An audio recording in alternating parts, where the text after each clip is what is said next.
popping like that yet from the moderators. Yeah, kid. What I do, people? It's been yeah, kid. Friday night live action. Yeah, kid.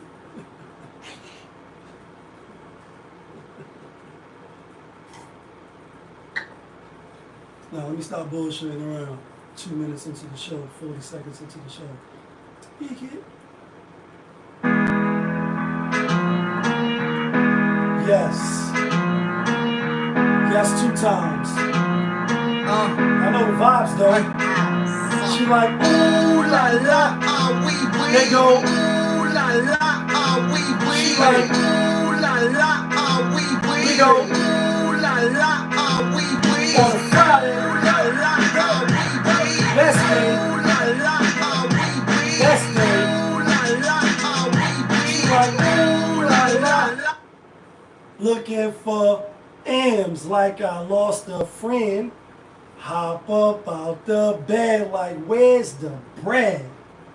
What it do, people? You're now tuned in. Popovich TV. We live, we rolling, we unscripted, we authentic. That feeling back up in here one more again. So if it's your first time, then the question is, where you been? Over here on this side, we like to deal with sports, hip-hop, interviews, Popovisms 101, and of course, motivation. So before you jump off the page, please hit the subscribe button, hit the like button, smash that notification bell, so when I upload the videos, you get alerted. You get alerted when I upload the videos, and if it's not your first time, and you've been rocking with the channel, good looking. But you know how I do. You know how I plainly start the show. Tony, there was no other way. We in the end game now. And we is in the end game, people. Shout out to everybody tuning in or will be tuning in on Instagram. Bis Ross, what's the word? Everybody on YouTube and everybody on Instagram. And we is in the end game, people, because on Friday, just got paid.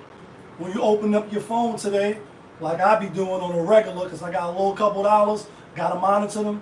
Open up your phone, try to go on the bank app, and we having some temporary technical difficulties. So, hit us back later, and then you turn on the news, and you're like, oh, shit, it's a big outage. It's a big, technical knockout, so to speak. And a lot of different services was interrupted. Some hospitals, some lights, obviously flights, and you taking planes and you jumping on planes, going to, get on somebody's beach and turn up one time, and you was delayed, you was in the airport like, damn, you was mad. And it just gives you a little insight that, like I said, when the earthquake came, or anytime when it's like a natural disaster or like a natural catastrophe, no matter how big your building is, no matter how fortified your fortress and your mansion is, once the Most High say, kum fire kum, which be and it is, then you're out of here. And no matter, how much, technical support you have, once the lights go out, they'll come back on. This ain't a flick, you ain't gonna come back on. You not that strong. You knew it was wrong, but you asked for it, baby. That's a DMX reference.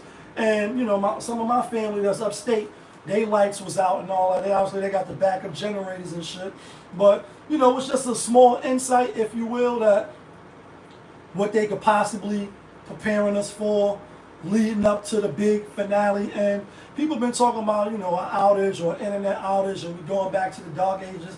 I don't think we're going back to the dark ages, but I do think that if they want, they can easily, like Thanos, just snap their finger and half of humanity will be gone. All life, 50%, no biasness, no if you're right, if you're black, if you're rich, if you're poor, just random. They can just say, well, we're going to target this area, and you don't get no Wi-Fi today. You don't get no internet service today just because we deem we can do it, and this is what we want to do. And so, it's just an eye opener. Are you prepared for, if something pop off like that where you don't got no internet? Are you gonna go crazy on some cabin fever shit like we was during the pandemic and everybody was just going crazy in their house? Or are you one you ain't on social media like that? You don't really care for the lies and the bullshit, and the buffoonery remains at an all-time high on these social media sites? Or do you got the backup plan? You got the backup generator, you got your shit offline on some, what was the enemy of the state? They bugging you, they're watching you somehow, and you gonna be all right. For me personally, I did time in the box by myself, locked up. I was, by myself. So, maybe I'm conditioned now, like a lot of y'all, like a lot of us.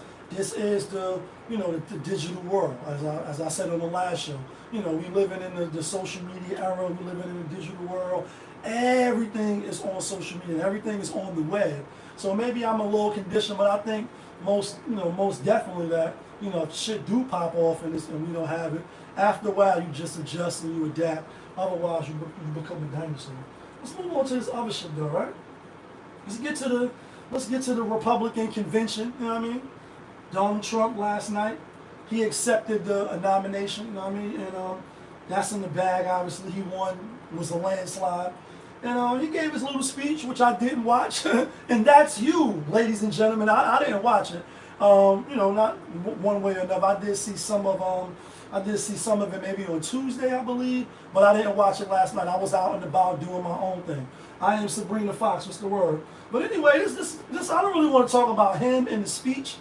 No matter what side of the bird you on the right side, you on the left, you blue pilling, you red pilling, you Republican, you Democrat. Just go out and vote and don't really be on these social media platforms bitching, moaning, and complaining, and you didn't vote. That's my only stance. No matter who you think, a pot of piss or a pot of shit, it's both. We both fuck. That's just how I feel. But why I want to talk about it is because obviously they got people come out and they help rope us in, house niggas and house niggerettes, right? And just people that I won't say paid for hire, but people that rock on both sides. And I'm not being funny because sometimes I say I'm playing, but I'm not. And so Amber Rose is spinning in the clip, as I like to say, right? She got up there, did her little speech, read off the teleprompter, right? I don't know if she read it herself, I doubt it. And a lot of people was mad on some Florence Evans, like, damn, this bitch is out here cooning, take her black card back. Then people bring up, shows that I don't watch. I guess she was arguing with what's the Puerto Rican princess, right?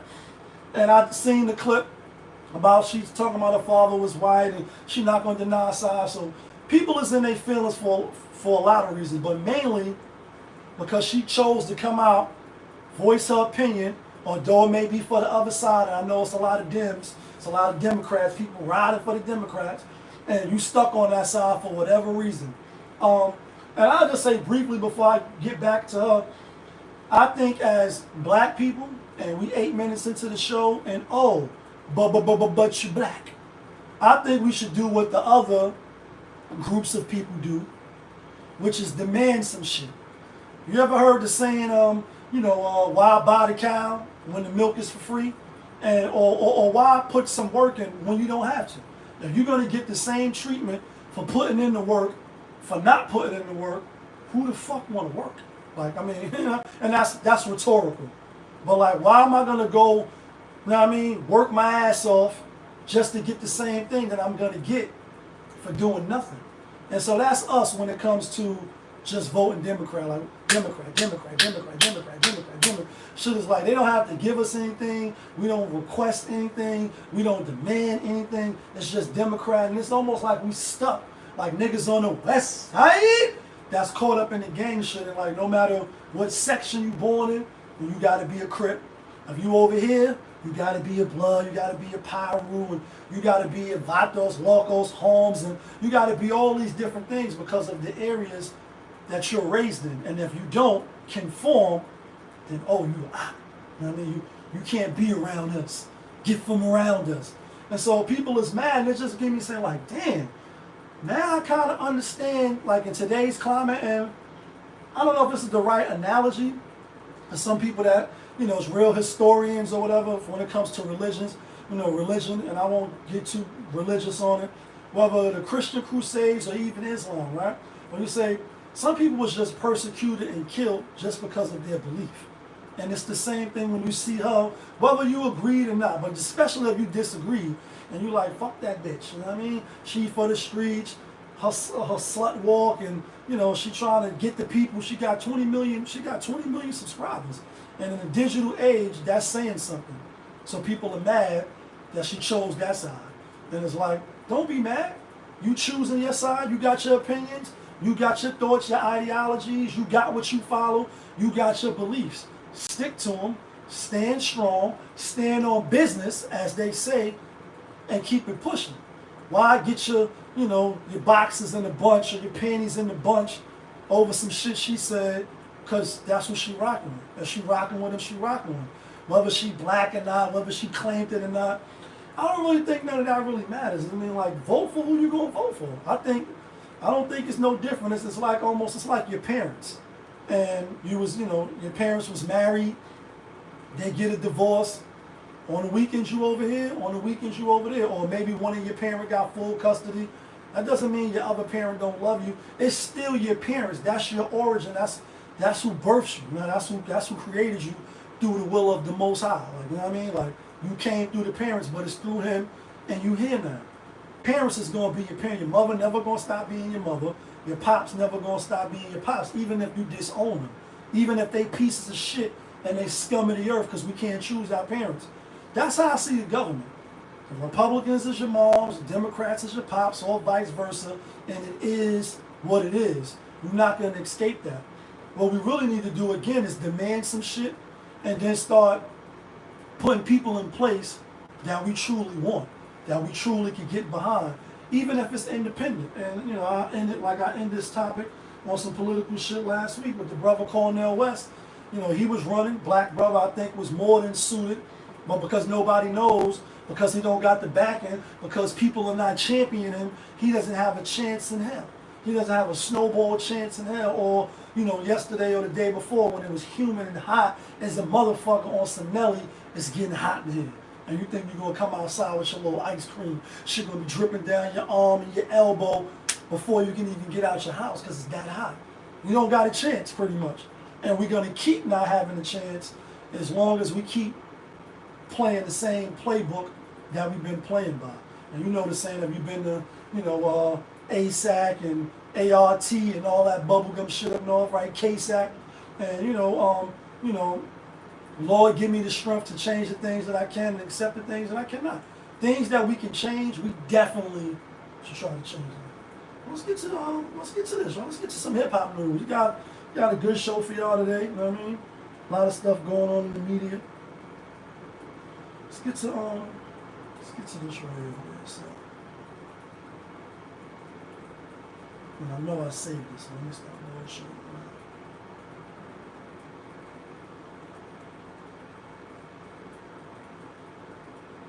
I know I saved it.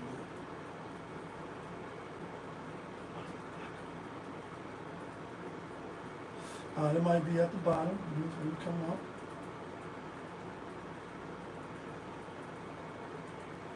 I'm gonna save this shit.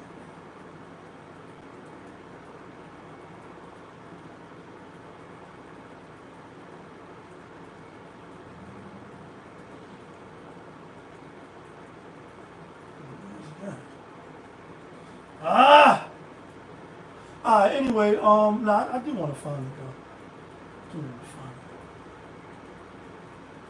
And I know it's on these niggas' page.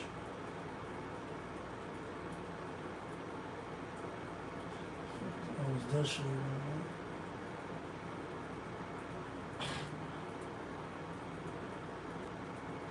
now. I know I seen it on their page.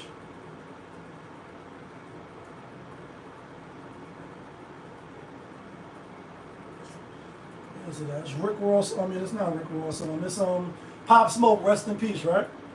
It's his mom's they asking her some questions about the interview with the block star dude, King Vermont. Man, I thought I had this shit. All right. Anyway, That ain't no thing. I know what she said. So she pretty much like, listen, she don't see no good coming out of the interview, out there. And she's speaking on Cali law because that's where the young brother was, arrested. That's where the case was at, etc. That's where he did his time at. And he only did 3 years. And you're like, oh shit, I think I did 3 years. That's the laws out there. And I mean, you hate the law, nigga, break it. I don't care, but when you get caught, remember that. I don't care. It's a Noriega reference, right? So anyway, the Black Star, real name, King, Vermont, Pop Smoke Moms came out, and I didn't talk about it on the live because I actually just did a show on it, right? So you could go check out, my take on, was the interview appropriate? Should he have done the interview? Should Adam 22 on the No Jumper interviewed him, etc. And real briefly, because if you ain't see the show, then I'll just fill you in. One, I don't think it was nothing wrong with the interview. That's just me personally. I feel like it is an audience of people that want to know, why do people do certain things and even commit murder? That's why they got the show Evil Live Next Door, The Monster Up the Block. They have A Criminal Mind. They have these different shows on, what is it, AME or whatever, that network is, with different type of shows, the police show, First 48, etc. like that. We see the Charles Mansons get interviewed.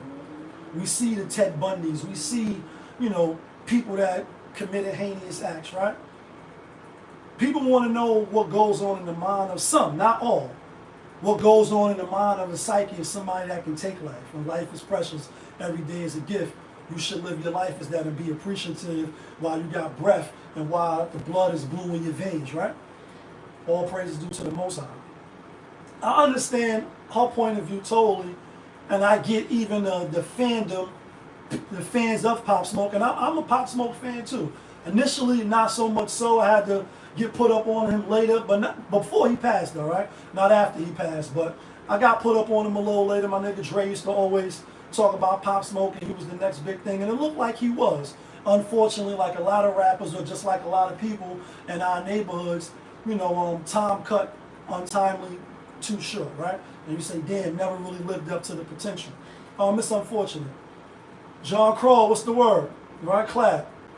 And so his mom's like, when you locked up, you're supposed to come home and you're supposed to, hopefully be rehabilitated. And as somebody that's been to prison a few times, that's not always the case. There's plenty of niggas in jail for crimes that they did commit, and they're not trying to get rehabilitated. In fact, you're around there with a whole bunch of other criminals, hard-head niggas that didn't learn. And like Punch said, I'm a bubblehead. I never listen to nothing my mother said. Like, you won't learn, so you only in there to, get better at doing what you was doing from the rip.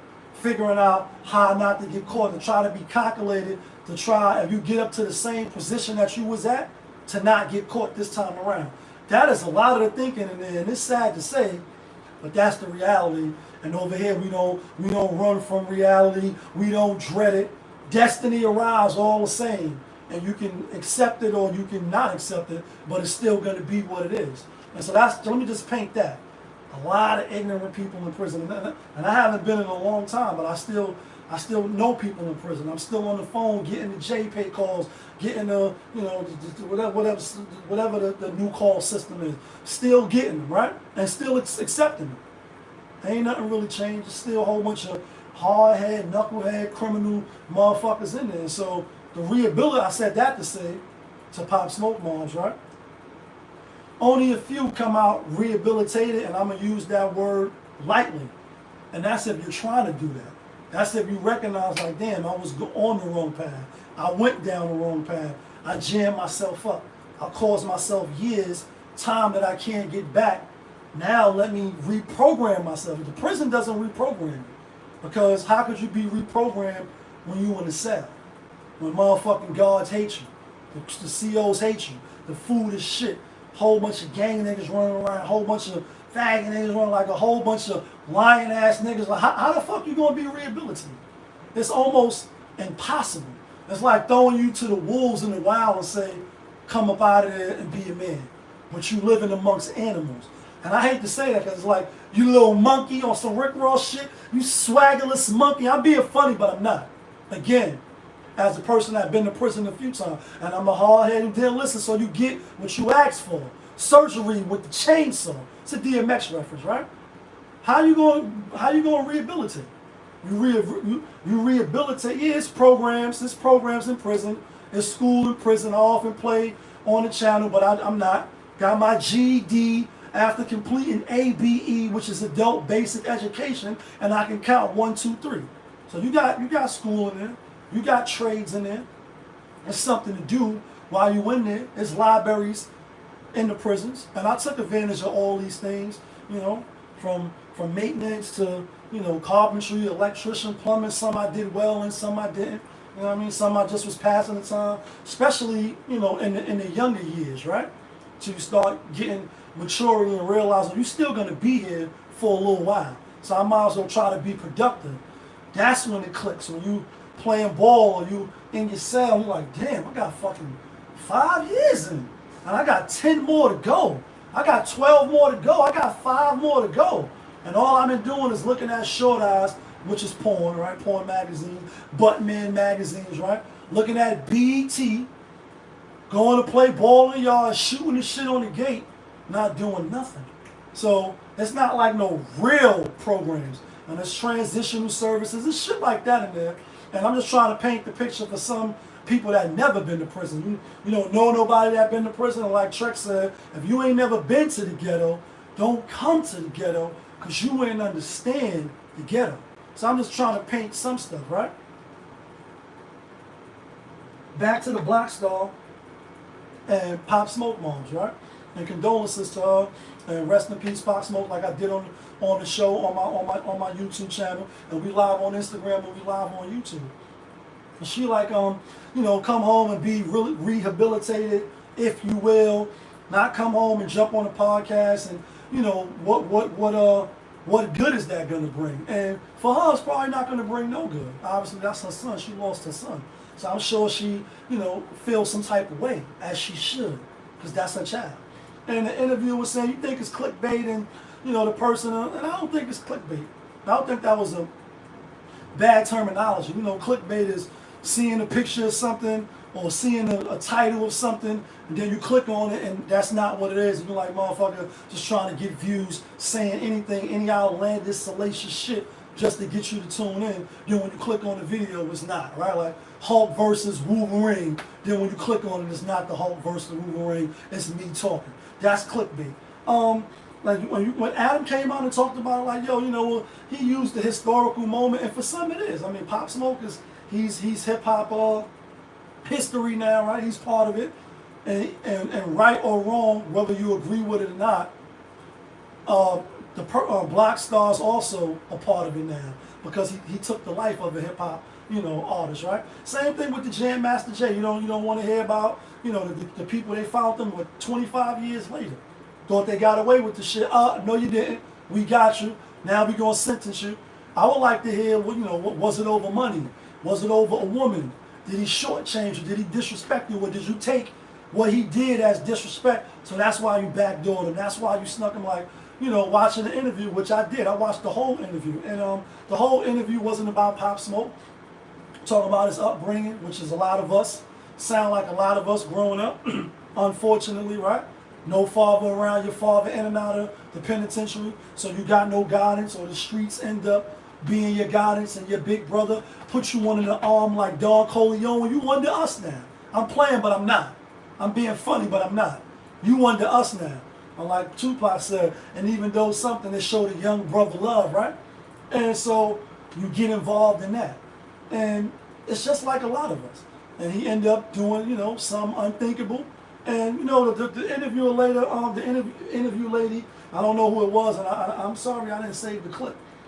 And this might have been offhand, if you will, but I wonder if she asked the Pop Smoke moms how she felt about his music, because some would classify it as drill music, which I didn't really know, and maybe it was had a little different energy. And wait, whoa.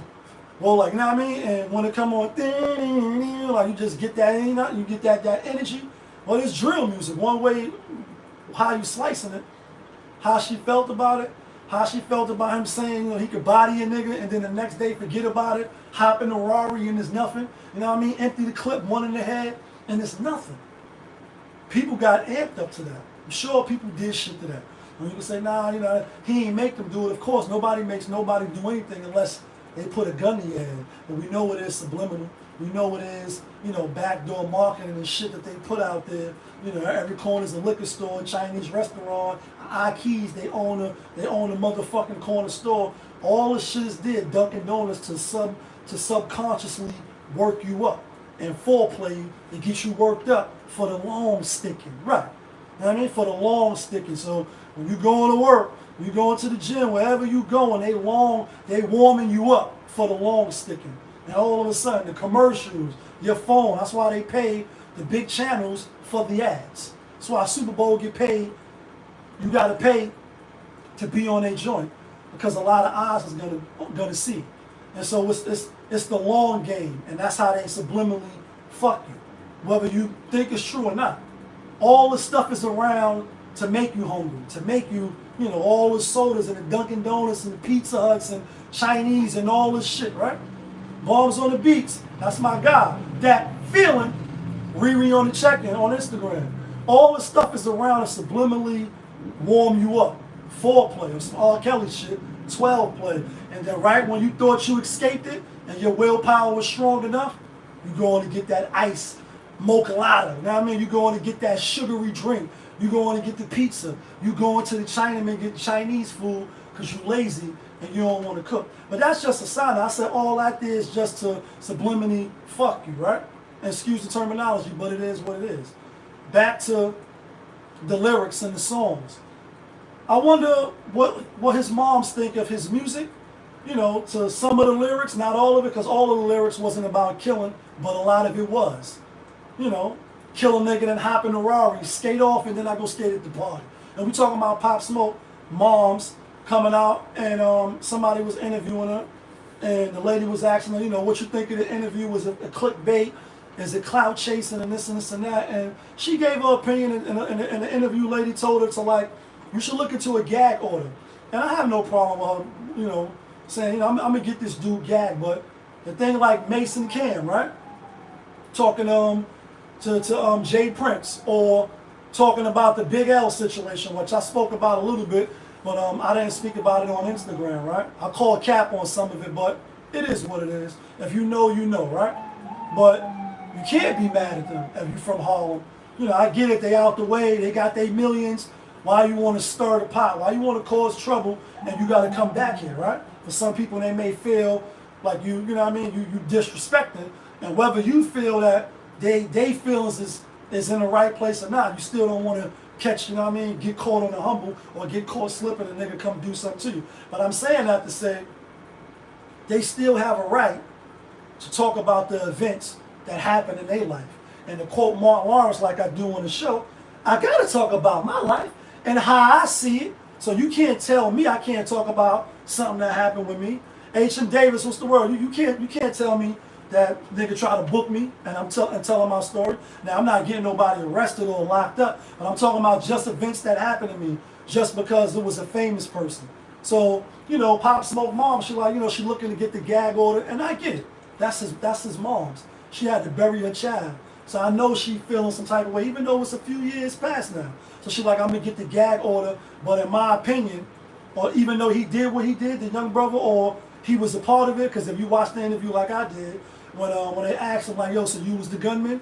He was like, I'm not going to answer that. And also, lastly, before I jump off this topic, although he was like, he not sorry, if you watched it, like I said, like I did, he was remorseful throughout different times. Like, you know, I'm not trying to stir the pot. I wouldn't just go to New York, or I wouldn't just say some shit to get people to be mad at me. I already know that they mad at me. And lastly, when you know, they asked Pop Smoke's mom, and I forget, I didn't get her name, right? I can't think of it. That's why I keep saying Pop Smoke's mom. But they like the time, because he only got 3 years. They even asked him in the interview, like, yo, you think people saying you got a little bit of time? He like, yeah, I did.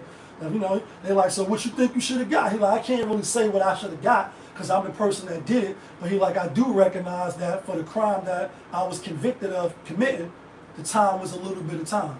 And, you know, the Cali laws is the Cali laws. Try that shit out here in New York, you going down. 14, 15, you can get charged with murder, 2nd degree, 1st degree, you going down and you ain't going to do no 3 years. But I don't think we can tell people that they can't talk about their life and how they see it, even if it's dealing with a famous person that everybody loves. And if you just joined it, lastly, I felt like there was no issue with the interview. You can't tell somebody they can't interview somebody, whether you feel he clout, whether you feel Adam 22 was a coach of VouT or not. The thing is, I learned something from people. We didn't learn nothing. It was public information and woo, woo, woo. We learned that he was a lot like a lot of us coming up, unfortunately. And that's the part that we need to break and we need to be speaking about. But because today in 2024, if you're riding with somebody, you know, fuck everybody else. You know what I mean? Anything go against that person that you're rocking with, people don't want to hear it. They don't want to hear it. They don't want to fucking hear it. And that's just the reality of it. Let's get to this Bobby Shmurda shit though, right? Bobby Shmurda, Rick Ross, got kicked off the show or whatever. And this is what he had to say right here. You Bro, say, right? I just got the call from motherfucking...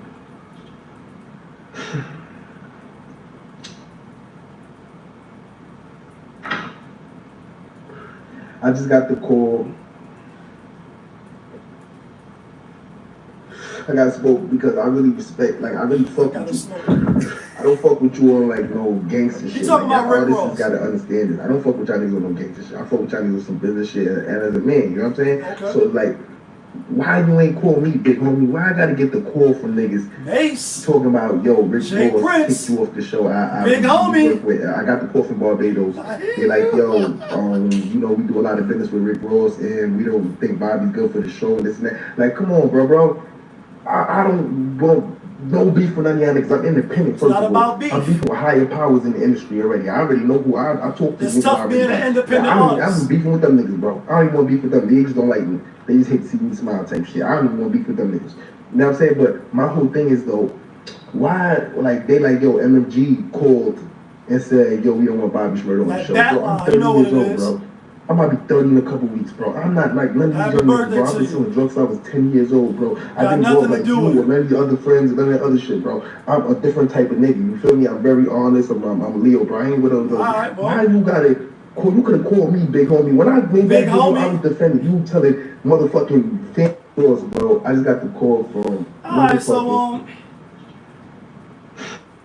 I didn't see what he said. I know I did the little topic on Rick Ross. It's in my video. Check the video on YouTube. We live on Instagram and we live on YouTube too, right? NBRC, what's the word? So Bobby Shmurda, that was his side. Real quick before we get into we give our little spill. This is what Rick Ross had to say.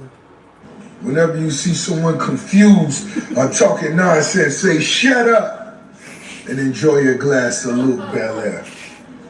You know Rick Ross gonna troll a nigga.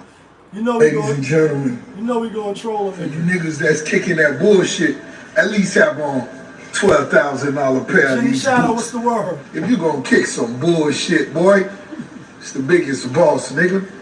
These niggas crazy. I don't condone, you know, splashing all the designer, you know, labels and all that. We off that. We shop at the thrift shops. We shop at the cheap stores. We don't give our money to the people that don't rock with us no more. Yeah, kid, that feeling. So anyway, Bobby Shmurda said what he said, and keep it a buck as we always do on this channel. I didn't hear what he said. I'm only hearing what he said right there. But when you go in the comments, obviously the internet is undefeated. They're like, yeah, nigga, what do you expect? Rick Ross, he didn't get you kicked off. The people that work with Rick Ross, that got business relationships with Rick Ross, don't want to fuck with you because that's going to fuck their relationships up with Rick Ross. But people in the comments was pretty much like, you was laughing at him, you was clowning him. He said he was defending him. So I don't know if it's true or not because I didn't hear. I went to look. I couldn't find nothing. This shit keep coming up. If he defended him, then it's a little shaky, a little nervous, a little shaky. Then it's a little bubblegum shit. It's like, yo, bro, like, I was defending you. I wasn't clowning you. I wasn't trying to play with you. I know I'm about to be on, you know, on the tour with you, on the bill with you. Why would I be trying to play you or trying to make you look bad when I'm about to be rocking with you? That doesn't make any sense. If he was clowning him, but just playing, but maybe thinking like, yo, the whole world seen it. I ain't beat you up, nigga. I ain't making videos about you, and maybe laughed a little bit. I would say you gotta have some more wherewithal You gotta have some more tact about your shit, and maybe not do it on social media where people can see it, where people will quickly send share shit. When you're able to share, look at this nigga Bobby Smurda, he laughing or he clowning or he laughing with some other niggas that's clowning you. And one of the traditions of the prophet, right, is if you sitting down in a company of people that's talking about, like, so you say somebody's talking about a friend of yours, right? And you sitting there in their company, and you don't say nothing. Even though you don't check them, but you don't agree, but you still sitting there. Then you're still liable. You're still gonna be held. The person that you're talking about, if it gets back to them, and like Drake said, when my back turns, shit always get back to me. I'm gonna be like, well, why you just sat there and let them talk foul about me, especially when you know the shit not true. Type of shit you on. You rocking with me or you not. Even if it's true, why are you sitting there and don't get up, remove yourself, so that way they was talking about you, I ain't stopped them, but I got up and I left. I can respect that more. Like, all right, well, niggas was talking about me, backbiting or slandering my character, whatever the case may be, how people be doing nowadays. And you get up and you leave because you like, know what I mean? That's the tradition of the prophet, one of the prophets, and that's a good tradition that we should live by, in my opinion. Don't sit there while niggas is talking about your people, your family, you know what I mean? And you ain't gonna do shit. And like the call, oh, though niggas killed your cousin and you ain't gonna do shit? Nah, we gonna go out here and we gonna kill all these niggas. And that's from the movie, obviously. So I'll say this, like, Rick Ross, he like, yo, when niggas is confused, you tell them to shut up. So it's like you getting on the internet acting like you the victim now, but you're not the victim because you caused your own demise. And I know, obviously, the music business, if you if you in tune with some of the things, obviously it's music business, so it's about making hits. And like Nice and Smooth, we keep coming back with more and more hits. More and more hits, you gotta have hits. That's number one, make good music.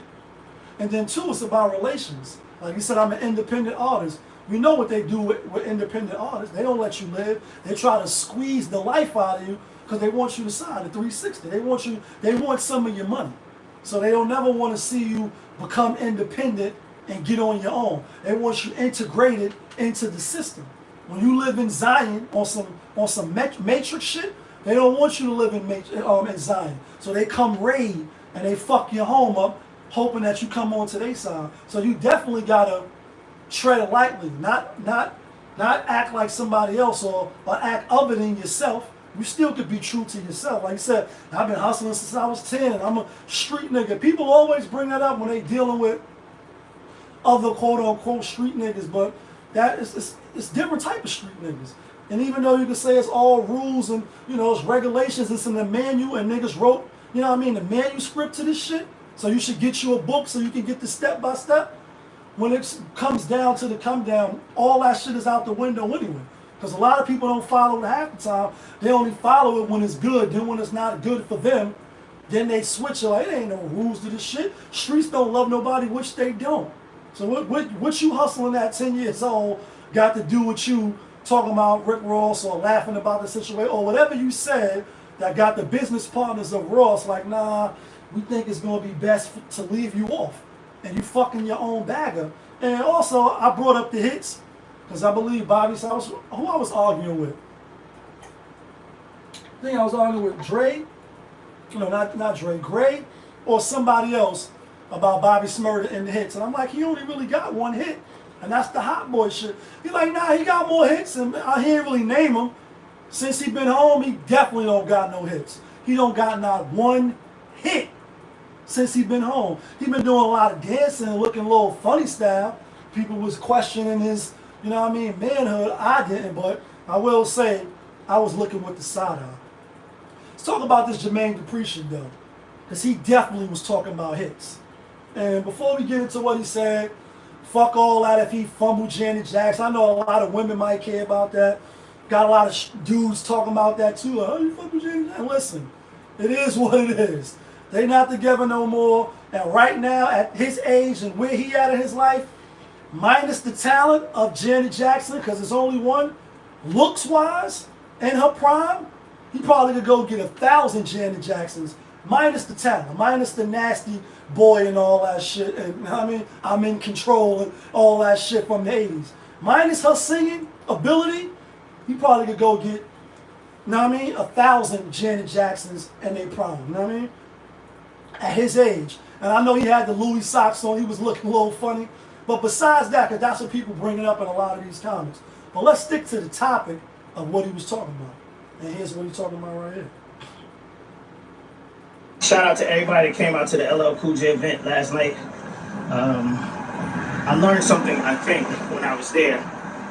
And what I think I learned is that the reason why it's no male stars in hip-hop anymore that have the impact that LL Cool J has and had One of them is because the goal in hip-hop used to be impact.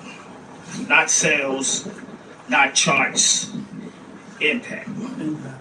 How hard, pause, you could impact the streets. And that's no longer the goal. And that's to me, is the sole reason why rap is not what rap used to be. Because they don't care about impacting the streets no more. I want to say shout out to everybody that came out to the LL. So he basing this off this the U.S. team, LeBron and Steph and them. They talking about they not like us, right? I guess that's playing. And Steph, as you can hear him right here. I want to say shout. That's the only song in America. LeBron, like I love you. Whole summer.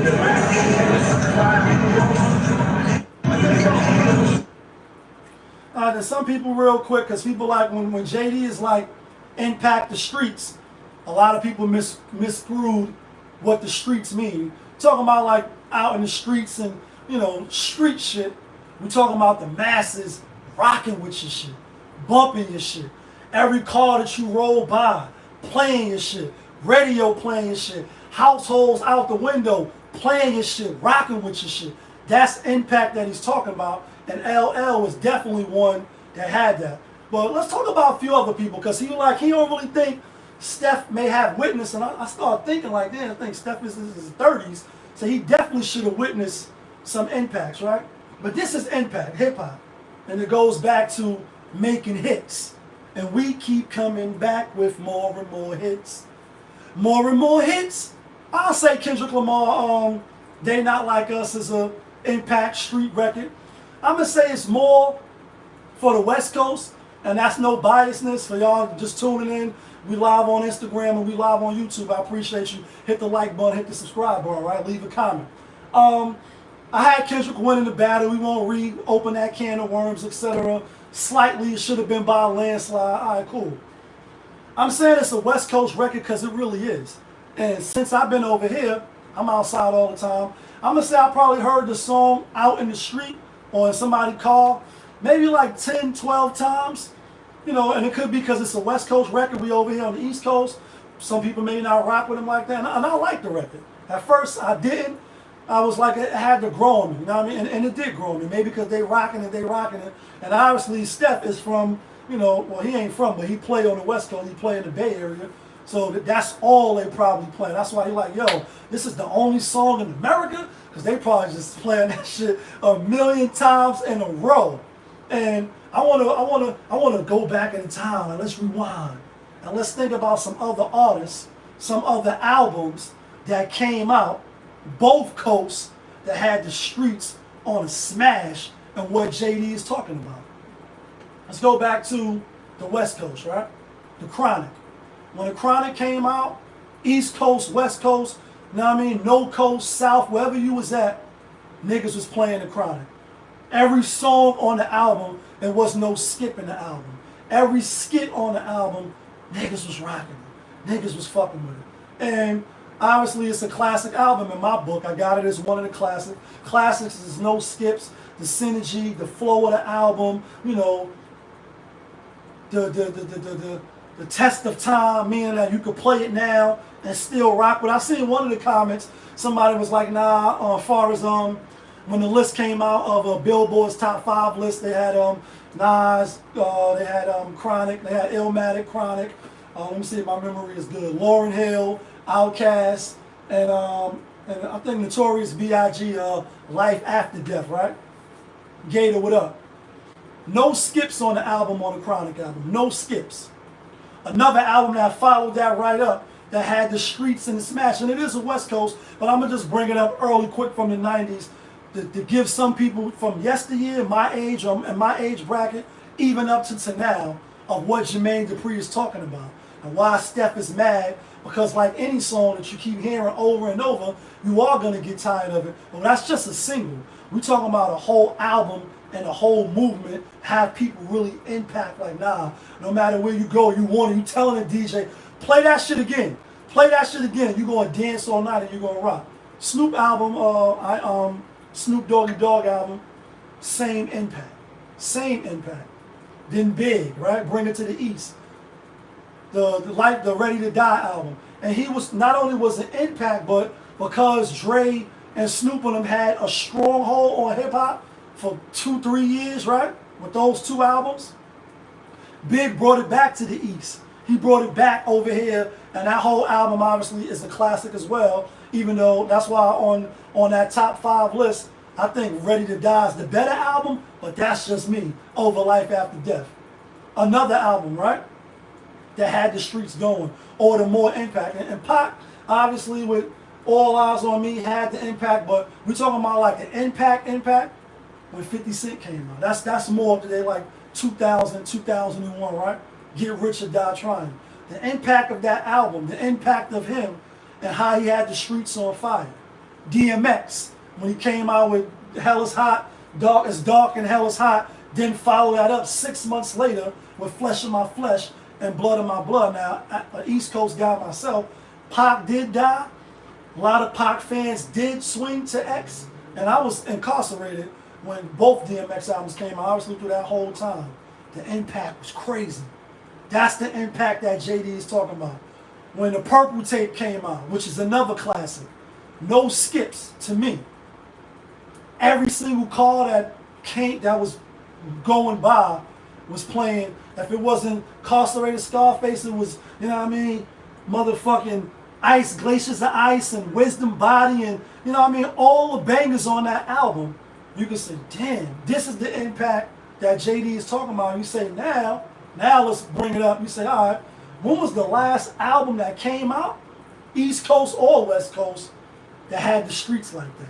Just think about it. Obviously, LL, who he mentioned, what album that LL came out with that had all of the hits, talking about a whole album was like singles. And I think he's one of the first persons to do this, which was Jingling Baby, Cars Ride By with the Booming Systems.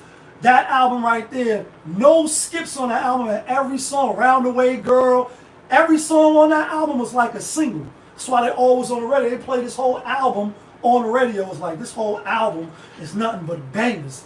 And that's why L is one of the GOATs. And that's why I said, if you don't watch my channel, and you should, hit the subscribe button, hit the like button. If he do a versus, even though a lot of his songs is old, he just came out with a new album. First single with Fat Joe and Rick Ross, right? He'll crush a lot of people just with his songs. He got over 20 good songs, but the best songs, if he pick his best songs and go on the verses with somebody, he gonna eat a lot of niggas up. But think about who's the last person. Who's the top artist, right? They say the big three, or it was the big three, until Kendrick came and shut that shit down. J. Cole's bowed out gracefully. Drake lost the battle, so now it's just a big one. Like you said, it ain't no big three, it's just Big Me.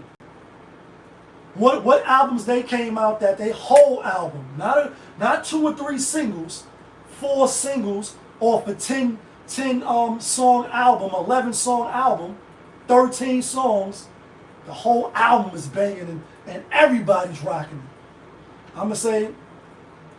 I'm gonna be hard pressed to even think of one. Nas, who I got, is number 1 in my book. I got Nas and I got Hov, right? Number 1, number 2. He came out with the Blue Magic 3. I think that album is fire. It's super close to being classic, right? But it's too short. But I think it's definitely, if it's not a classic, it's right under there, right? For a little minute, couple of days, especially if you're in my era, you appreciated it, you enjoyed it, you know what I mean? You absorbed the album and, you know, all the growth of Nas turning 50, hip hop turning 50, and you like, this is what an artist that been around for so long go from showing you the different levels of growth and maturity, and they not still just rapping about the same shit. Insert a Jim Jones, a Mano, certain people rapping about the same shit. Your age is going up, but your music is stale.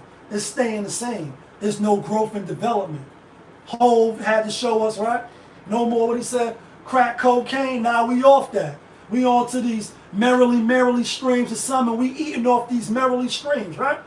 Off that wave. That's why you give us the 444 album. You see the growth and mature, because like you millionaires anyway. You've been in the rap game as long as fuck. You the grandfathers of this shit. If not, you definitely the uncles. How you still gonna be rapping about Marcy selling drugs? You could, you know what I mean, if it's done in a fly way. People will listen. But I'm only bringing that up to say it's growth. But what album has smacked like a motherfucking get rich or die trying? Like a hell is dark and hell is hot.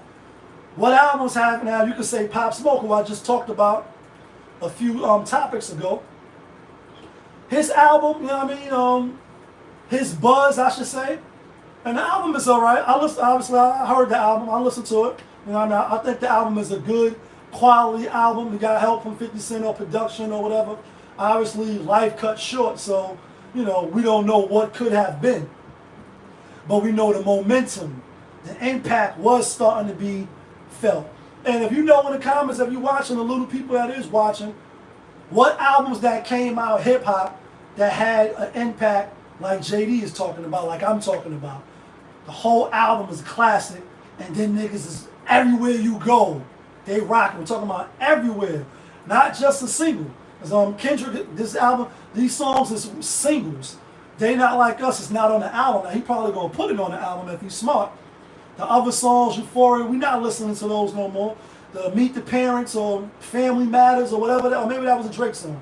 We not rocking those. Now people gonna put up on the internet, oh, it's number 1, 2, and 3 on the billboards at the time, but niggas that over here ain't playing it. I don't think niggas down south is playing it. I don't think niggas in certain areas is playing those songs. Now they may play They Not Like Us, because it's some more up tempo. It got the little, you can dance to it. Obviously the beat is hitting hard. But where's the impact music? And that's what JD is saying. There's no more impact male artists coming out that's just taking the game by storm. You may have a good single. You may have a good little 1 or 2 hits. You may jump on a remix, make it yourself. And, you know, Fat Joe done had hits, right? Singles. All the way up and different. You can point out different songs through the last 4 or 5 years, singles, but where's the album? And then also, I believe, because we can see the artists now, we in a digital age. It ain't the Word Up magazine. It ain't the Source magazine. It ain't the Vibe magazine or whatever you was getting your dose and your fix of hip-hop from. Artists is easily accessible now. So it's like, I'm seeing you all the time. I'm rocking with it, but, you know, I fuck with you, Meek Mill, but I see you doing the bunny hops. Or I rock with you such and such, but you do certain things behind closed doors. I don't really rock with that. So, you know what I mean? It's too much exposure. And you can say, you know, what they say, publicity is good or bad. It's still good publicity because you're being exposed. I think that has something to do with it. People not buying records like that no more. Into the Wu-Tang Clan, definitely a classic to me. And now when you rewind, obviously that was their introduction. My cousin asked me that. People was rocking with Wu. Even Nas' album, but then Ben came and overshadowed. It was written in it's still Illmatic. But I meant more like, you know, that 50 Cent energy, that purple tape, you know what I mean, that type of energy. Or even the Outkast, the album that they called, that's what fuck album they called it, the Outkast album with My Baby Don't Mess Around, and that album with all the singles on it, Sorry Miss Jackson and all those joints. Everybody was rocking those, you know, that album, even up here. And also, Riri, what I mean is like universal, because it's one thing to be a good quality album, But like 50 Cent said with Jada, like, yeah, Jada, they love your vocals, but that's only in New York, dog. Your ass is local. Like, you ain't globally making impact, right? And speaking of the Locks, another hip hop topic real quick. Locks on their 30th year right now. Niggas on their 30th year. Aliens. What's the Alien? I think that was with Cadillac Doors. Yeah, Aliens was with Cadillac Doors, I think, on it. And that's a classic album to me too as well. The Locks on their 30th year, right? They moving around doing their tour. And good or bad, you know, I think Locks is definitely, if you don't got the one, I don't got the one, I got the Wu, speaking of Wu-Tang. But some people will put them number one just off of no drama, no splitting up, no fighting in public, airing their dirty laundry out. Now you may be a Dipset guy, you may be a Wu, you may be an Outkast, you may be a Mobb Deep, you might be a Nice and Smooth, you might be an EPMD, you might be a Smith and Wesson, like, you know what I mean, you might be a G Unit. You know what I mean? It's a lot of groups to go from. You know what I mean? You might be a Tribe Called Quest. You might be a De La Soul. And it's just, I'm just going off of the head, right? Dog Pound. The Locks for me is they top three, if not one or two. Like it's top three. I put that in there too. One, longevity. Obviously, they got two of the nicest niggas in the world on the rap. And that would be Jada and Styles P. I know Sheik is looked at as the stepchild of the group, and he play his role, but nobody really gonna argue that he's the third best member of the group. You know what I mean? People will argue with you, Styles number one, Jada number one, Styles number two, Jada number two.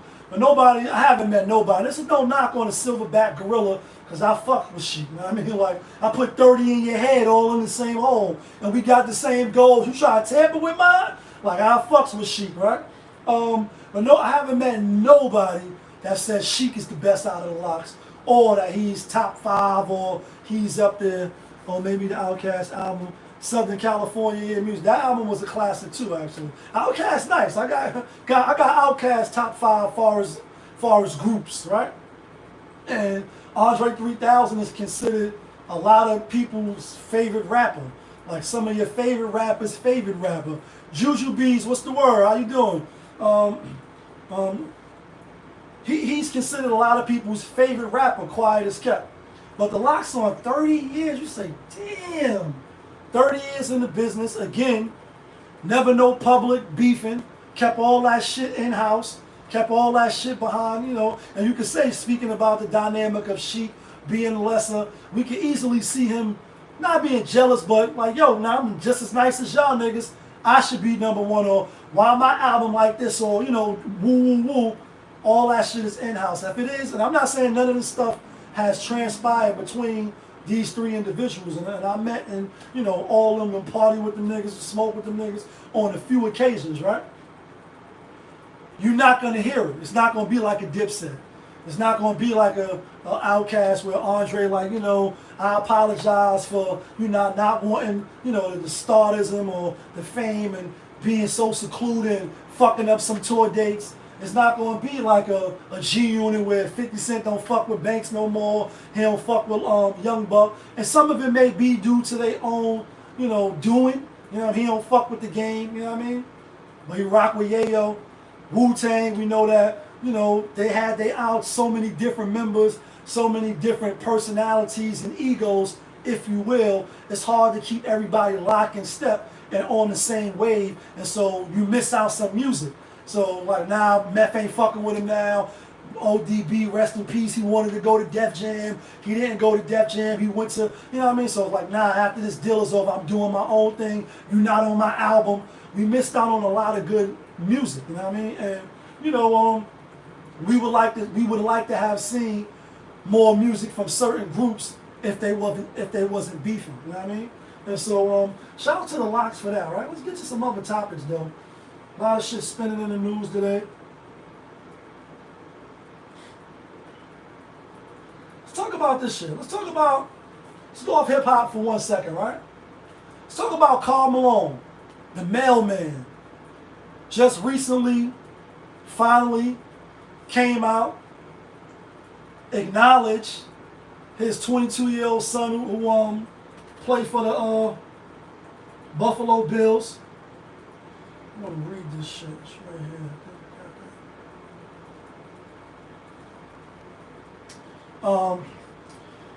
The NBA great Karl Malone states he finally made peace with his son he conceived at age 22 from a little girl who was 13, a minor, right?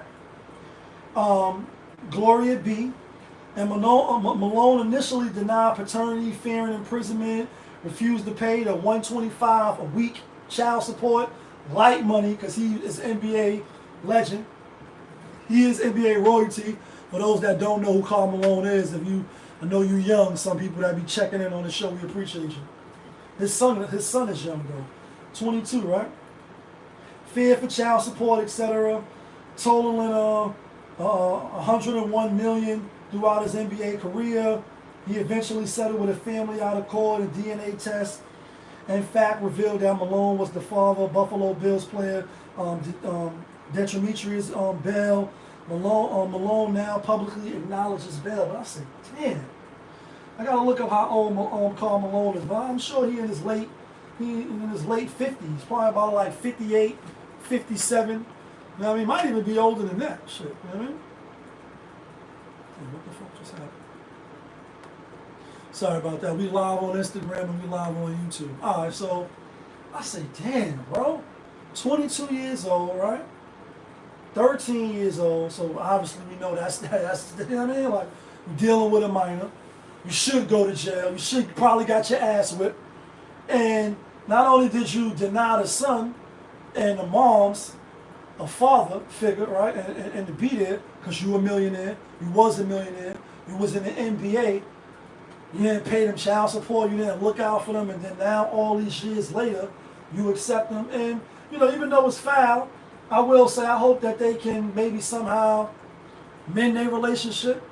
But I wouldn't knock the son if he said fuck you, eat a dick and die. Like, never could be, you know what I mean? A part of, you can never be a part of my life or meet your grandkids or, you know, rock with me and my moms because you left us for dead, you left us stranded. It's a difference when, you know, the father want to be there and the mother don't want that. You still should be there, in my opinion, at least as fatherly duties. Try to get your kids or your child, you know, go to court, do everything you can do in your power as the man and as the father to them kids. But I understand sometimes that could be a hell of a task. And, you know, when life be life and the world be doing what it does, you don't want to fight that fight because you already fighting other fights. Still not giving you a pass. I'm just saying I can understand those extreme cases. But my stance, if you watch my show and you rock with, you know, where I'm coming from, my thing, if those is your kids, there ain't really no excuse. You're supposed to be there for not living with the moms. If y'all don't get along no more, you hate that bitch, she hates you, she cheated on you, she did what she did, she being a bitch, whatever it is, you don't gotta live with her to take care of your kids. You don't gotta live with her to get your kids to be present and be a presence in your children's life. So if the son is on some, yo, you know, we can never make amends. You know what I mean? Because his mom was 13, so I'm sure she wasn't trying to keep him away. I'm sure she wasn't doing stuff to, you know, make it hard on Malone, except trying to expose. Now, I get it too. I think maybe they was in Utah. Maybe the laws is different. I have to go back and look, which I didn't look up. I just wanted to say, like, damn, I'm happy that he now acknowledging the son, because when somebody don't know his pops, even though I still was blessed to have male figures in my life and men in my life to help put me on the path, you know, that I should have been on. It could be rough when you don't know your pops, when you're wondering why your pops not around, when you're wondering why your pops don't love you, or you think in your mind that your father don't love you, and then when your father is famous and you gotta see this nigga dunking on people, being called the mailman, playing in the NBA finals, winning the MVP, shit like that. It's like, damn, you gotta be the scumbag, scumminacy of the earth to not want to deal with me, you know what I mean? And, you know, it could play a lot on your mental health, but I hope they can work it out for themselves. You know what I mean? But I would understand if it's something like, nah, I appreciate you now acknowledging me years later, but I can't rock with you. I can't fuck with you. What's your thoughts? You think forgiveness is needed in this case, or middle fingers up? And you know what I mean? Motherfuckers love it, and so fuck to the public. Let's talk about this other shit that everybody talking about. Let's talk about this Lil Kim shit. I don't know why. I know why it's trending. You know what I mean? You got Antonio Brown, aka Mr. Crazy Man, and him and Lil Kim is out in these clubs. They doing their 1-2s. Look at shit up. Just want to show a clip of them dancing, having a good time. Cause I don't think it's nothing. Right? I think like, yo, if you gonna do what you gonna do, shut up.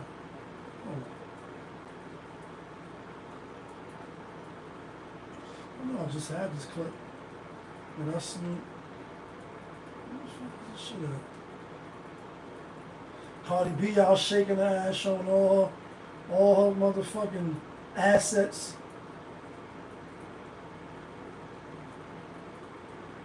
Alright, I don't got it.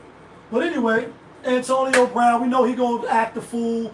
We know he gonna motherfucking say some shit. We know he gonna put Keisha Cole's on blast after rocking with her. So the real question is not who Lil Kim want to be with, because you can be who you want to be with. They both celebrities. They both got a couple dollars. It's only right that they're going to be in the same circles. They probably going to end up meeting. He might have hollered. I thought she was with the young brother. I thought she was winning with the young nigga. Maybe she let people get in her ear about, you know, that he's a baby. When you came out in 96 with no time for fake ones, just sipping Cristal with these, like he was 10 years old or whatever the case. He wasn't born.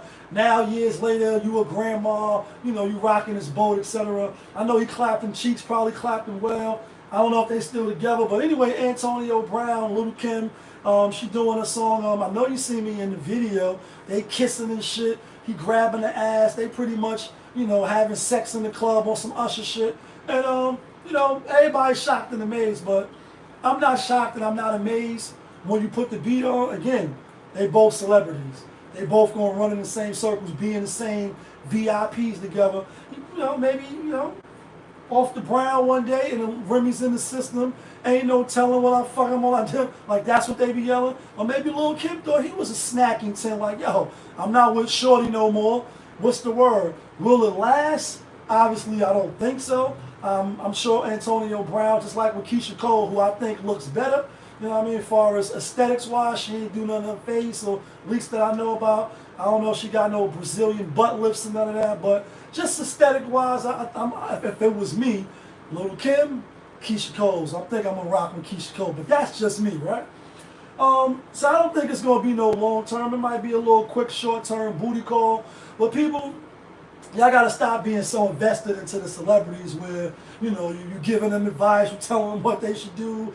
She gonna break your heart, girl. It's really not that serious. They living their life just like you living their life. They're just doing it on a more public scale, and obviously they probably eat a little more caviar than you because they got money.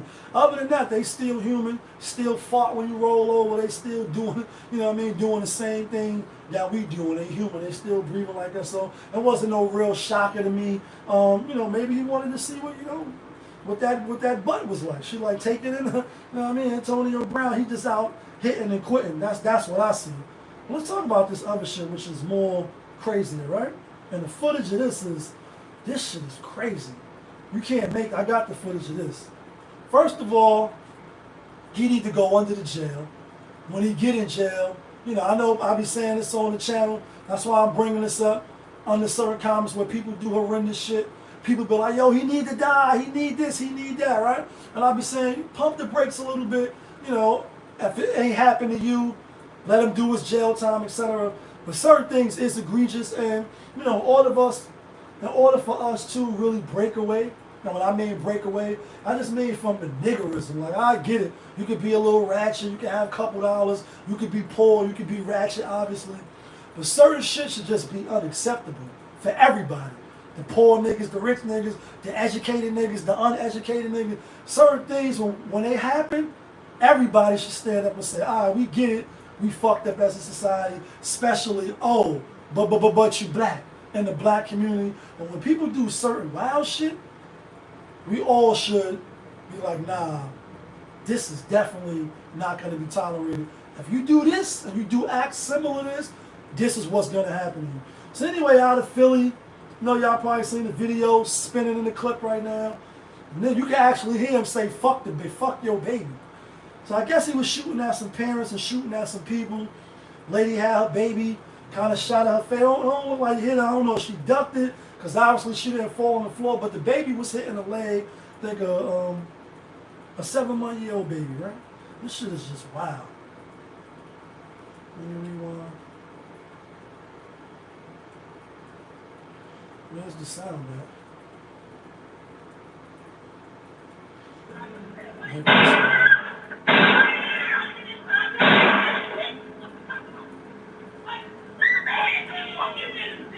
Fuck your baby, bitch. She said the baby. Nigga said, fuck your baby, bitch.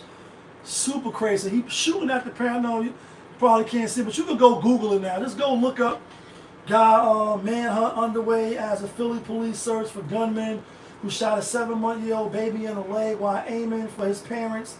And then she like, yo, you know what I mean? The baby, fuck your baby. He could have been on perks.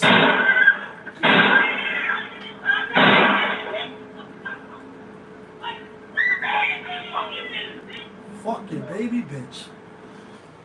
I don't know if she had something to do with why he was shooting. You know, I mean, you know, obviously I'll quote and reference Scarface, and I know this is a fictitious character, but a lot of rappers quote Scarface, talking about from the movie. And say hello to my little friend. That's Scarface. And you think you Scarface, but you ain't see the end of the movie when he got his face blown all over the globe, right? I hear they making a part 2. I don't know how, but seen some shit on. I seen the clip, but I'm like, nah, this shit got to be photoshopped or, you know, AI generated or whatever the case. But I'm bringing up Scarface because everybody generally say he's a gangster. The gangsters of all gangsters. That's why they quote, say hello to my little friend, even though he was coked up, killed his best friend because he was on coke, killed his sister because he was on coke, mood swings and went crazy and ballistic because he was on coke, and like Rick James said, cocaine's a hell of a drug, right? Everybody thinks Scarface is that dude, even though he was a cocaine.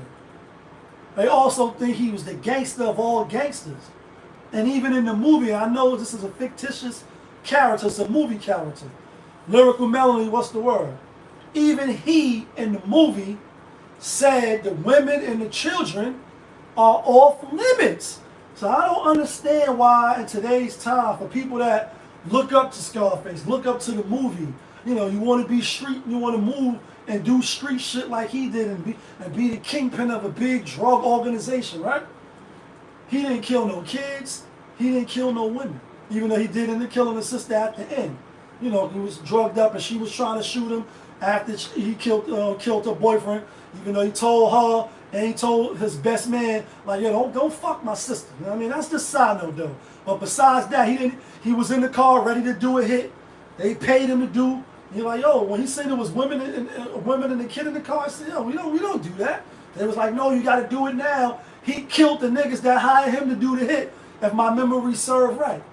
So in today's time, with all of these accident murderers on some Nas and Rick Ross shit, and a lot of people are, first of all, I'm not even condoning murder, right? And a person that been shot at, I shot me, like, people is like this shooting. Even though he was close right there, but first of all, we don't know how to shoot. We're not at the gun range. The people that want to be like that don't know what it takes to become like that. You got to follow codes and conduct as a gangster. Somebody could just be waking up thinking killing anybody's gangster. That's very true. What she said, what she said, right? What she said is very true. Normal on the check-in. You don't know how to shoot. That's number one. You scared to get caught, so you want to do it as quick as possible, even with the Pooh Shiesty mask on. And this dude didn't even have no mask on. But we got to get off that killing women and killing. I mean, one, we shouldn't be killing each other either, but I get it. Niggas ain't going to get rid of the pimps, the hood niggas, the prostitutes, and they start all over again clean. Like the Chronic said, niggas, you crazy, like once again for my death row organization and rat-tat-tat-tat. Like, niggas going to kill niggas. And like Cam said, niggas get killed every day, B. That's what Black Star said. So Mr. Unlimited, and I'm not being funny because rest in peace, Pop Smoke, right? But in that interview, that's exactly what he said. And that's what I say on this channel a lot, even though I say I'm playing, but I'm not. That's exactly what he said in that interview. Niggas die every day, B. The quote came from the Paid in Full movie, so I get it. We ain't gonna stop. You know what I mean? You ain't gonna stop even when you go to jail. You gonna find a nigga in there to stab and bang out and go to war in there, right? But close range, popping at the sister like that, shooting the baby, you know what I mean? Purposely. Shooting in the crowd at a park, doing a drive-by, thinking you Nino Brown on the back of the bike in a New Jack City movie, and thinking you're gonna hit a moving target and you gangster. That doesn't make you gangster. And then these same individuals who I was locked up with them, fluent reader by the way, niggas don't even know how to read right. Niggas can't even read, you know what I mean? And they out trying to kill. You know, the mentality, and I only met one brother who was in the gang, obviously the Bloods, right? I won't put him on blast, but I respect him because he killed somebody accidentally, actually killed this man, and was like, yo, you know, it was an accident. I ain't mean that's why they gave him less time or whatever. But niggas that kill somebody accidentally and then walk around with that body on their sleeve or their jacket like you killed somebody purposely and you was shooting wrong, you killed the wrong individual. But you walking around bragging and motherfucker give niggas props. Because like Nas said, props is the true thug's wife. It's like a cycle. Some will come home, some will go in, do a bullet, come back, do the same shit again from the womb to the tomb. Presume the unpredictable, guns bust rapidly. That's the ritual, right? That was a Nas reference from the Purple Tape. You know, and niggas that claim bodies that's accidental. And it's like, how you walking around with your chest out, or as they say, you loud and you wrong. You all the way wrong and you loud and you wrong. You ain't get up on that man and make the right man bleed. You shot from behind the car, 4 blocks down, from off the roof, thinking you a sniper, and you killed Miss Annie. You killed little Johnny. Like, you killed somebody that ain't had nothing to do with it, and then now you niggas giving you props because you caught a body about a week ago. It's corny shit. And for this brother here, I hope they catch him ASAP, or as they say, immediately. Hope they catch him immediately. He gonna get everything coming to him, and the baby didn't die. All praises due. You know what I mean? But when you see shit like that, it's just like, wow, we really out here bugging off of the perks, off of the lean, off of the drugs. And I'm a product of the drugs. You a product of the drugs. Shout out to my nigga Great Fire. That was a Great Fire reference. That's for you, my nigga, on the check-in. Niggas is full of drugs, and you can't think past 5, so you making drug moves. You making druggy moves. And you thinking you moving like a boss, but you really just moving like a fiend. And like Rick Ross said, how you got a dope case, you know what I mean? And you ain't got no bread, but you got a dope case. You got a dope case because you getting high. You know what I mean? And most definitely, like from New Jack City, most definitely, yeah, most definitely you a fucking fiend and you hiding it, or niggas do know when you're not low and you're not thinking properly. We need to get away from that. But women and babies should be off limits. And again, I only quoted Scarface because a lot of people bow down to him. His name is, I guess we got to get some shit Google, like how many times Scarface is mentioned in rap, how many times Donald Trump is mentioned, like certain things in rap, there should be a number, how many times, you know what I mean? I'm sure Scarface is mentioned in rap at least over 100 times. And a lot of people look up to him, and he wasn't on some killing women and children, so we got to get off that. And I'm about to get up out of here. I think I got like maybe 1-2 more topics. It's another shit. Yeah, like 2 more.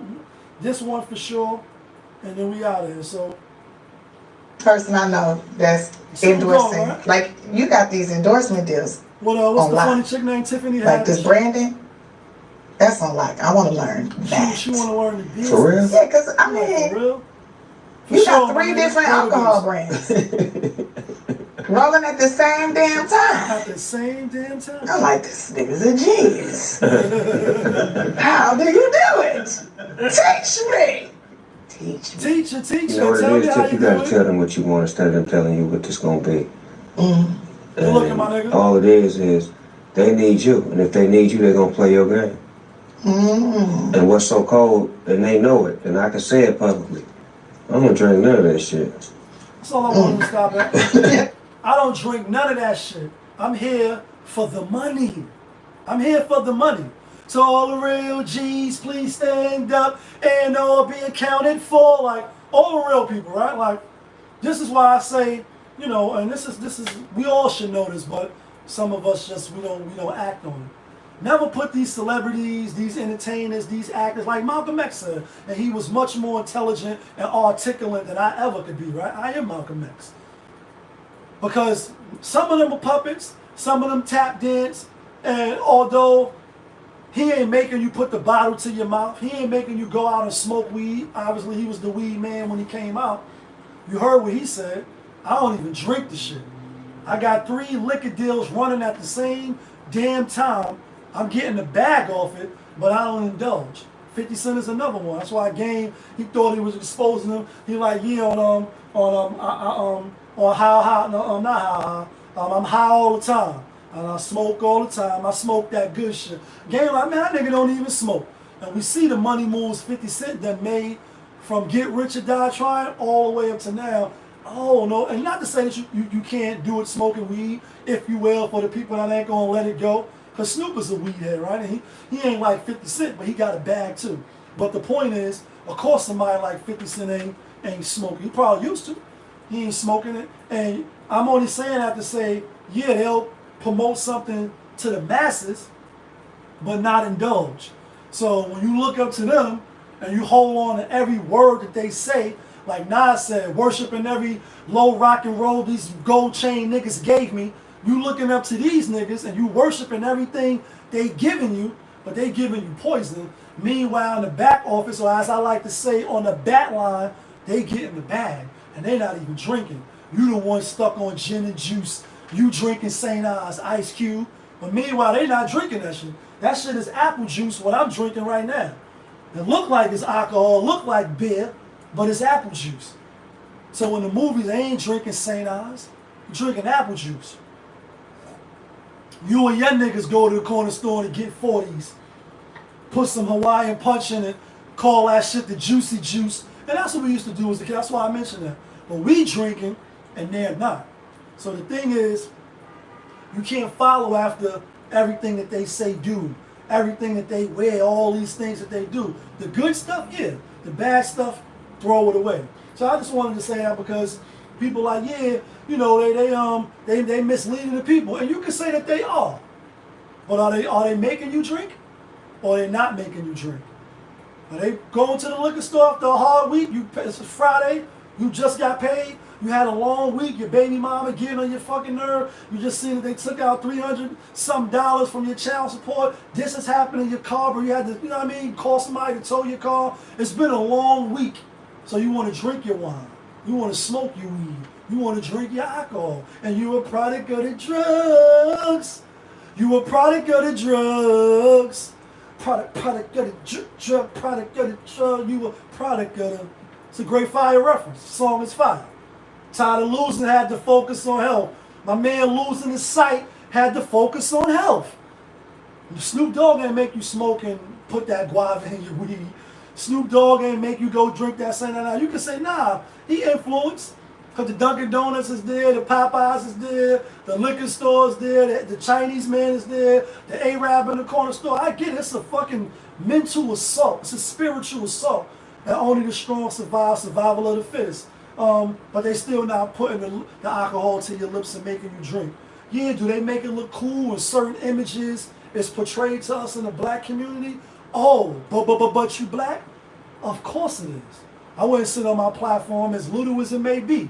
It should be popping, but as little as it may be, I will never sit up here and just be capping and lying and acting like I'm naive to the shit. Of course, it's politics behind it. And it's politics as usual. That's why they use the Cardi B's, the Snoops, and the certain people who they just use, but she got rid of her, she said she ain't fucking with the brand no more. Sexy Red. She just had a whole presidential campaign commercial with the alcohol, and now she not rocking with them, or she did something, or they did something, so she like, I'm not rocking with them no more. You got the little bag from them, did your little agreement, now you off that. Meanwhile, you got stuck on something. And that's how a lot of us get stuck. fucking with, your friends, you smoke. So I said, I start smoking, everybody else smoking, so you want to smoke. We're going to give you a head rub. As soon as you got your head spinning, your head hurt, but then we still go back to it. Then you get used to it. Now your head don't hurt no more. Now you crave the shit. Come on. It's the last topic, though. And then we out of here, because we've been on here for a little minute. This Sean Kingston shit, right? You know what I mean? They'll have you committing suicide. So him and his mom's is facing 20 years in federal prison off a $1 million Fed indictment on a Fed case. Some little details. What we got here? Grand jury in Miami indicted Sean Kingston and his mom's, Janice Turner, with 1 count of conspiracy to commit wire fraud and 5 counts of wire fraud. Both are facing 6 counts. If convicted, they're facing a maximum of 20 years in prison on each count. Damn, that's crazy. So even just 1 count and you're out of here. And do you ever think about when you out of here? Your record deal, video out of here, Mercedes-Benz and your Range Rover, your rap career out of here. And you gotta say, now, I don't know all the particulars. I know I have been seeing it when it does come up like now. When it first came up, little updates here and there. But I'm saying, damn, why do these, who else just went to prison? They committed fraud. Big Baby, Glenn Baby Davis from the Boston Celtics. And anything's possible! When they won the championship over the Lakers, right? Rest in peace, Kobe. You say, damn, you going to the dentist and you doing shit. You may, it's not like the NFL. I think some NFL players was involved, if I'm not mistaken. I don't want to misquote. But you say NBA contracts guaranteed. So whether you play 1 game, 2 games, once that ink is dry on that contract, Kawhi Leonard, my back is hurting, my wrist, my shin. You know what I mean? I got arthritis in my kneecaps. I cannot play. And you still going to get paid. NFL a little different. You're going to get that guarantee money, some of it, right? And then over the long contract, you'll get the rest of your money, whether it's incentives or not. But as soon as when you blow your Achilles, as soon as when you can't play for an extended period of time, that contract is null and void. And they'll cut you, and you'll be on the sideline mad because you can't get in the club. Like, damn, just was on the San Francisco 49ers playing in the Super Bowl. Now I'm not even playing. No contract. Nobody don't want me. So I'm only pointing that out to say, NFL players, I still can't see it because you got money. And like Jada said, once they let you in a game, you're supposed to keep dough because you let your bread invest into something else that'll make something else. Like once they let you in and you get your bag, I get it. It's like the lotto people, you don't know how money works. You don't know, the laws of money. You don't know how it goes. So you come into a whole sum of cash and you blow it quick. You blowing money fast like a runny nose and you being meth. And so 2-3 years, you brought your mama a crib, you brought your boo-boo a Jag, you brought everybody something, you brought clothes, Louis bags, watches and all that, and now you broke because you didn't invest. You didn't buy no assets. All you did was buy liabilities and now your money is gone. So I'm only saying that to say the NBA players, you got your money, Big Baby Davis, but you committing dentist fraud and insurance fraud, and he laughed about his time. I think they gave him 3 years, if I'm not mistaken. And he was like, I'm gonna be working out, and he made the best of his situation. But thinking of Sean Kingston and his mom, it made me think of like, why do people of prominence or people that got to the bag, and I don't know, Sean Kingston bag ain't like no NBA player, or even no good NFL contract. But you did have the hit song, you was in rap, you've been around for a while. I believe he was on the reality, the Love and Hip Hop shows and shit. So you're getting some money. The quick, easy bread, you might think you're getting away with it, the PPP loans and these scams and all that. And even though I know I said that was the last topic I'm going to close, I'm going to give one more. We still got a few people watching on Instagram and on YouTube, and I appreciate you. Friday night, what is it, 12 o'clock? I don't know why they jam themselves up after you get in, but it's easy to get money, like Jada said, to quote Jada a lot over here, but it's hard to keep it. And once you get in trouble, the Wesley Snipes tax invasion or whatever it is, you work your ass off to be the best around, and nothing's ever gonna keep you. Like once you get up here, it's so easy to fall from grace. And that fall from the top of that skyscraper, you hit that ground so fucking hard, You're done. You did it and done. And I just can't understand. I hope they don't get 20 years, but it's just crazy that people jam themselves up like that. But I speak of jammed up, and I said I'm going to end with this now.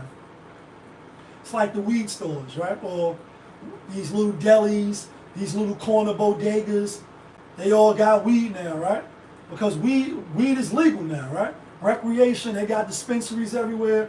And my video is probably going to bowl well. I did a video about like 2 years ago on weed. And real quick, I was just speaking about like how they put this shit in a Yu-Gi-Oh bag. So they charge you $80, for an eighth and what have you. And all these different names and dead presidents to represent me. And, they got you paying for the name and the marketing and the packaging, right? And it's the same weed, right? Unless they spraying it or whatever. Side note, that's what the video is about and how they bring in all of these weed dispensaries. Now the weed shops is like the liquor stores. You notice that? It's accessible. It's easy to get. There's one right here in Harlem on 25th. There's one on 45th and Broadway. It's one anywhere you go if you in the 5 boroughs. And they want to keep bringing them. But they're not making a lot of money. Because a lot of these little bodegas in these stores, a lot of the Arab niggas selling weed, right? They fake like they got the license. And New York City been busting these places a lot more, bringing in the sheriff's department, etc. They got little task forces now, and they raining down. But they make it accessible so they can swoop in, so they can get the money from it. Just think about how only thing people had weed is obviously the criminals at that time because weed was illegal. Your local weed guys, right? Now niggas going in the store to buy weed. Let me get a Dutch, let me get some guava. They selling guava, they selling the Dutches.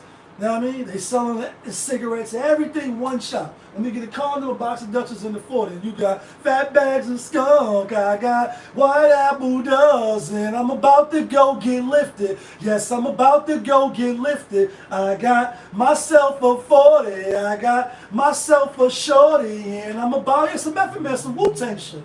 One-stop shop to the black neighborhoods, right? To but you black. So you cut the local guys out. These people goes in the stores. All of them don't got no fucking licenses, and it's let me get it down. Let me get some pint of ice cream. Everything's in the shop, and it's like, damn. When you look at the politics and the dynamics around what the fuck is going on, if you even care, not even like if you're not a smoker or you are a smoker, because that doesn't matter. I'm talking about the politics of but you black and our neighborhoods. It's like, damn, you got the liquor stores, you got the Chinese stores, the Arabs already had the corner stores, the Africans come in, everybody fucking the Jews, everybody comes and eat off the dead corpses of us. That's a fact. You can bounce it, switch it any way you want, political. The facts are the facts. I'm not a great debater because I didn't go to college and debate school, but I will debate you and we can sit and talk and why is this shit like this. Now they got weed. Dispensaries everywhere. And even the ones that don't got the license, until they get caught, give them a fine. They right back open. Give them a fine. That's why they saying now we're either going to shut you down, we're going to take all your product, which they doing anyway, and all this shit is a ruse to give the dispensaries. And they put it behind, we're going to give the people that was convicted of weed, we're going to give you the licenses. It's bringing economic growth to the community. It's the wrong economics. Because everywhere you go now, it's fucking runt signs in the store, weed packages in the store. So it makes it more accessible. And you say, damn, the Scarface, what was the joint Jay-Z and Beanie Siegel? Oh, I like when they used the Ron Isley shit. You know what I mean? This, that, rich now. Damn, I can't think of the song. I know I'll be having the joints. But anyway, it's like Scarface the movie did more to Scarface the rapper to me. That doesn't blame from all the shit that happened to me. Are you saying when I'm spitting, got these celebrities showing they kittens? You kidding? Let's stop the bullshit till we all some shit pulpit. Y'all know the song I'm talking about, that whole verse. So did Snoop make you smoke and drink gin and juice? Or now we seeing the your kids, because that's who they targeting. And that's what they always use on these, when they busting them, they show the packaging. They're packaging this to kids. They not packaging this to kids, because it ain't no candy bubble wraps in the window bringing kids in. As people know they selling weed in there, they going in there, they may have the shit behind the counter, the shit is not open display, but they tell you the public, oh, they marketing the kids. So we can't have this. We can't have them marketing the kids. No, just the store being there. The regular corner store. Now it's a smoke shop. Now it's a this shop. The signs is all there. It's all for your kids, just like when we was young. It's all there to subliminally foreplay you and get you ready for the long sticky. On some R. Kelly 12 play, we gonna warm you up. So when you go to work, when you come back from work, when you go buy food, when you come back, when you go get the bottle of water from your corner store, you're gonna keep seeing it. Then eventually, obviously the smell was there. You even had Mayor Adams when he was doing one of his speeches. He like, oh, the smell is everywhere. The smell of chronic, reefer, Buddha, Indo, hocus pocus on some $20 pyramid shit. Like the smell is everywhere, and so are the stores. So who are they targeting? Because shit ain't in no other neighborhoods. It ain't in no other neighborhoods unless they own it. And this is the last thing I'll say. For now what they calling us foundational Black Americans or African Americans, everybody get a piece of us. You can like it, you can dread it, you can run from it, but destiny arrives all the same. Go open up a Chinese restaurant in Chinatown. See if you can do it. I bet you can't. And I bet if you do, got the Houdini in you to pull that shit off and pull a rabbit out of your ass, I bet they won't buy. Go somewhere where it's all Arabians or all Arabs and open up a corner store. I bet it won't happen. I bet it won't happen. Go to a Jewish neighborhood and open up a cleaners or some shit like that. I bet they won't Patreon your business. And this is the shit we need to wake up to. This is what we need to be always talking about off the camera. When we building and we trying to find ways to help each other. Because we always find a way to tear each other down. Any little thing. You know, your bag fake, your sneakers is inexpensive. You live in a tenement, whatever it is. You live in the project. You want Section 8. Any little thing. Your baby mother's at home. Your father's community. Like you saw any little thing instead of, yo, this is how you get this building. This is how you do real estate. This is how you invest. This is how you buy assets. This is how we, this is a quote Wu-Tang, and we out of here. My seeds go with his seeds, marry his seeds. That's how we keep Wu-Tang money all up in the family. And we don't find a way to keep the money circulating amongst us, we're going to be fucked. And we probably going to be fucked either way. But y'all know what it is. It's your guy, Popovich. Y'all was just tuned in. Popovich TV, my show. We live, we rolling, we unscripted, we authentic. That feeling back up in here one more again. Yeah, kid.